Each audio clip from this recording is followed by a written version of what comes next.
Hello, hello, hello, and welcome. We are back for week 2 in our series on using the web and social media analytics to drive decision making in businesses. So, my name is Kiva Slade. I am the owner of the Platform 6 Collaborative, and I realized that I did not advertise this time. So, I am so not sure who's showing up, who isn't, but if you are there, you can feel free to drop a comment. Depending upon the platform you are on, I will or will not be able to see your name. But either way, I will definitely respond afterward and, just make sure that I connect with you. So again, as just a recap from last week, we really started to touch on what you can see from your analytics or your data as it relates to your web and your social media traffic, and what are the drivers that are sending people to your website, whether that's LinkedIn, Facebook, Instagram, YouTube, depending on the platforms in which you find yourself having the most presence. And so that information, obviously, if you have Google Analytics installed, there are different reports that you can pull, different things that you can see. Last week, we even showed a dashboard. We showed 2 different dashboards of how you can keep track of that information and how it is designed to help you drive decision making in your business. Because sometimes we find ourselves following all the shoulds that exist in our spaces in terms of where we should show up and what we should do and who and how we should do all these different things. And not all of those platforms, not all of those actions are beneficial to each and every one of us based on who our clients are, who we are, the nature of our business. There's so many different factors that can come into play when it comes to deciding how you show up on digital marketing and via your digital marketing in this online space. So with those things being considered, that's a lot of what we touched on last week as to how you can use that information to move forward. So this week, I want to dive into primarily Google Analytics and the sense of understanding what it means when Google says they are sunsetting Google Analytics 3, better known as Universal Analytics. So I have some notes over here. So if I kind of go back and forth, that's the reason why. And I'm not in my normal office. I'm away from home. So forgive my backdrop lighting and all the things that everyone's going to miss my racing chair. So just got a regular little chair today. But at any rate, continuing forward, I want to make sure. All right, so I want to go ahead and get us going. So Google has announced that July 1st, 2023, so that's the next year, they are going to sunset reporting to Google Analytics 3, also known as Universal Analytics. And for many of you, if you have a website, you will see that you have this UA3, UA number that's on your website. And so I'll actually pull up my own site and share my screen. All right, so I am going to share that.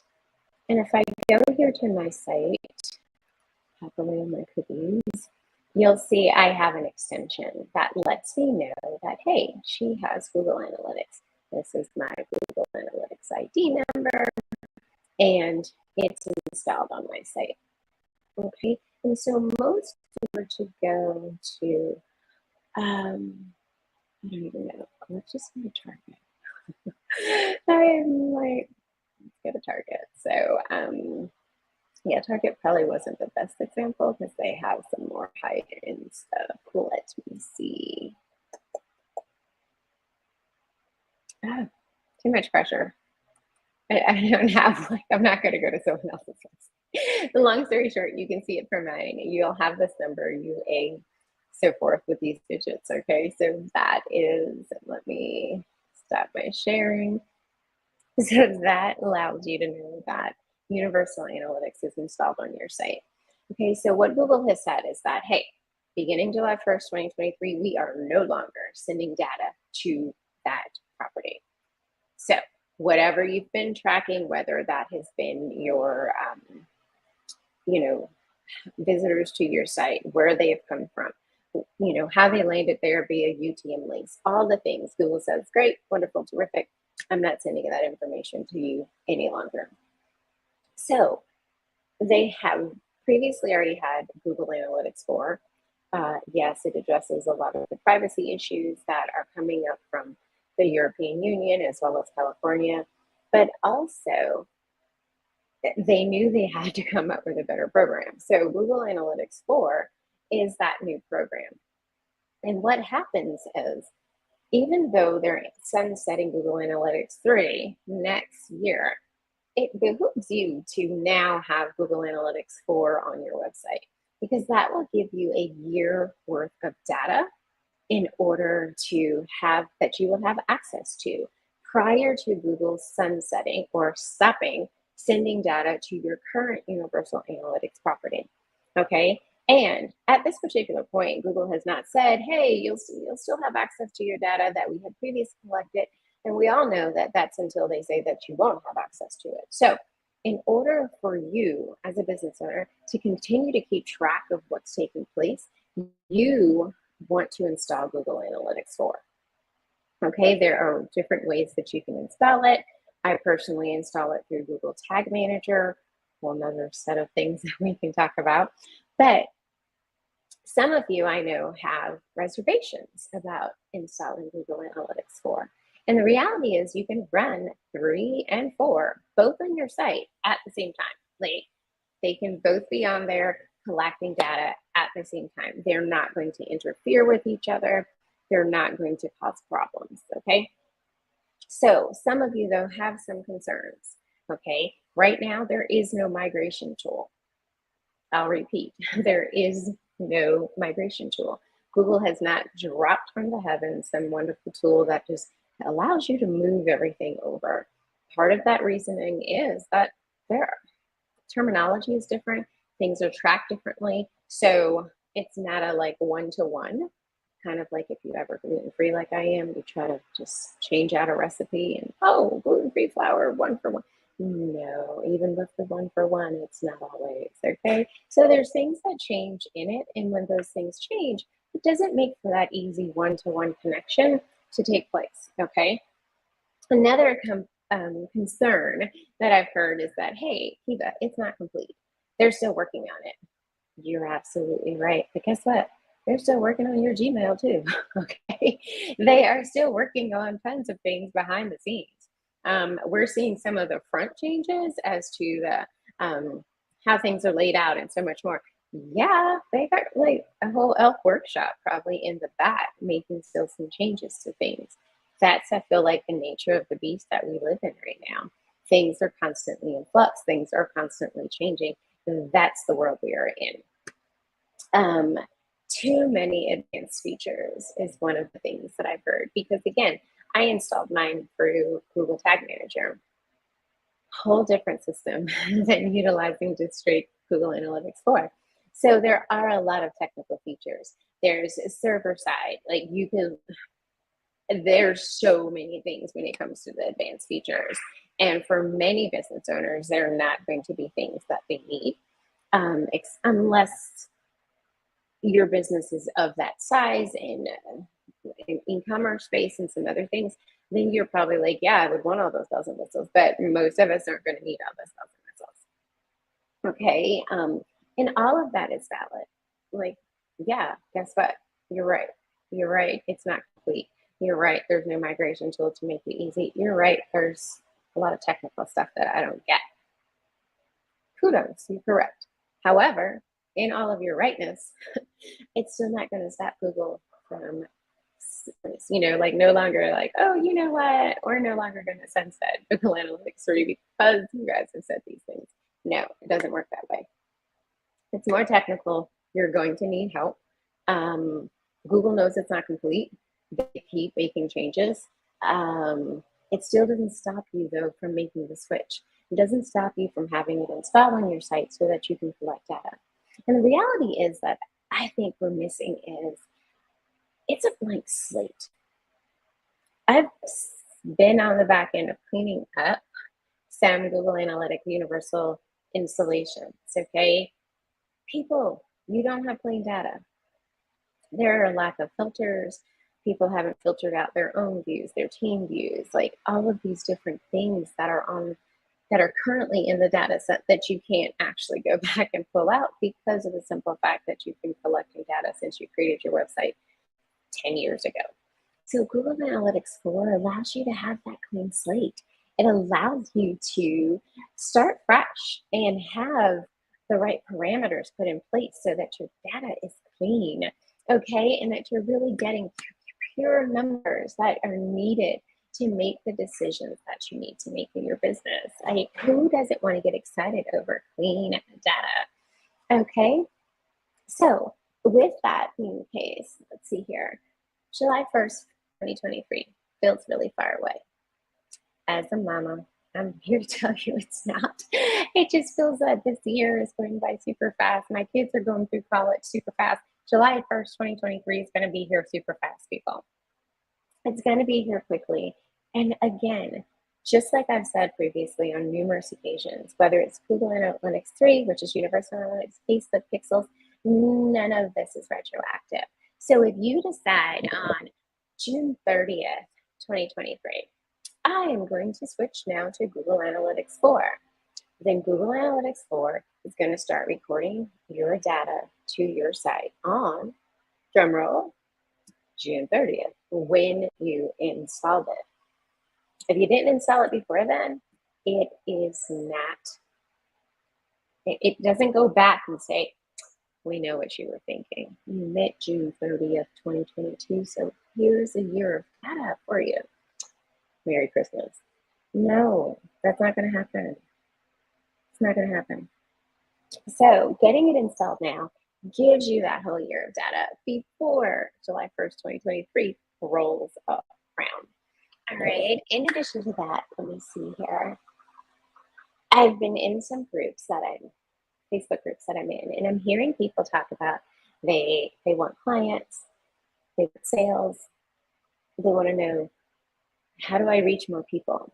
What do I need to do? In most cases, those details are in your data, and your data is in your Google Analytics. It's not enough for you to have a web developer who's installed it as part of your website setup. Okay, that's not enough. You have to actually go in and look at the data. Okay, and for many people, if you go in, it can feel very overwhelming. You don't even know where to look, what you're looking at, and whether or not you have that you feel like you're looking at the right thing, or that you know where to find the information. Okay, and that is where things like a dashboard comes into play. So I'll actually share my screen in case you missed it last week. And I'll just show you, like, this is literally like my own dashboard, like for my website. So you can choose a date range over here. I know how many sessions people are having, how many users, page views, the bounce rate, how long they typically spend on my site, where my traffic is coming from. And some of this I know because I have, UTM tracking links on different things, so I know exactly where some people have come from. And then, like, I can tell how many people have come from Facebook and LinkedIn, YouTube, Instagram, Pinterest, Twitter. All right. I can also see what are my top posts or pages. I don't do a lot with Pinterest, so typically this one comes up saying zeros. And of course, because I'm trying to share, it's going to go, wow, there were 2 Pinterest users and 2 Pinterest sessions. Okay.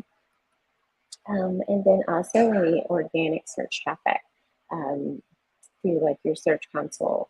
So, this is how people are typing in my name, They type in my business name. They want an SOP template for small businesses. Okay. So all of these things, and trust me, some of them get a little weird and freaky, and you're like, how on God's earth did someone find my website from those search words? Trust me, I don't always understand. Okay. So, and if you're wondering about the bras, yeah, I had a podcast episode on bras and business, and yeah, there have probably been some disappointed people have come to my site now because I don't sell bras. But the bottom line is, you get to see here, people want a virtual assistant SOP template. They want SOPs for their small business. Like, those are things that provide content ideas for you. Those are things that help you understand, like, hey, these are things that people want when they come to my site.